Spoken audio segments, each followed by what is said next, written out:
Tujifunze kitu bwana kwa huyu mwamba huyo. Unamwona mwamba huyo hapa anakupigia zeze balaa kweli kweli. Sasa ngoja nikwambie kitu kimoja.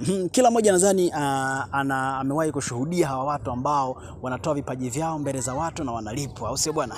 Unapita pita mtaani unakutana nao. Amekusanya watu, anaonyesha kile kitu alichonacho, na anaomba buku, anaomba 500, 1000 na vitu kama hivyo hapo, au sio bwana? Sasa ngoja nikwambie kitu kimoja. Hakuna binadamu yeyote ambaye hana kipaji. Na mara nyingi watu hawa tunapokuwa tunawaangalia wengine tunawashangaa, tunasema huyu mtu bwana anajaibisha na nini, lakini ukweli ni kwamba hajaibishi. Anachofanya anaonyesha ile talent aliyokuwa nayo, talent ambayo ameumbwa nayo, au sio bwana? Sasa hii ni kwamba kila mmoja ana kitu ambacho ni very unique, ambacho anaweza kukionyesha na dunia ikabaki na shangaa na dunia ikamlipa kwa viwango vikubwa sana, au sio bwana? Sasa acha kukaa navyo ndani, acha kuogopa. Sasa hivi mitandao ya kijamii imekuleta kabisa karibu na dunia. Dunia inahitaji kuona unafanya vitu ambavyo dunia inaweza kufaidika kutoka kwako, au sio bwana? Chekesha, watu wanahitaji kupata furaha, watu wanahitaji kuburudika, au sio bwana? Fanya vitu hivi hapo hivi, don't stay at home my friend.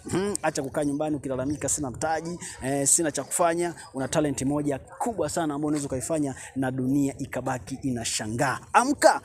Bwana, hebu tuendelee kumwangalia mwambo hapa anakupigia zeza, anamwambia bwana Sada, popote ulipo kula chuma hicho.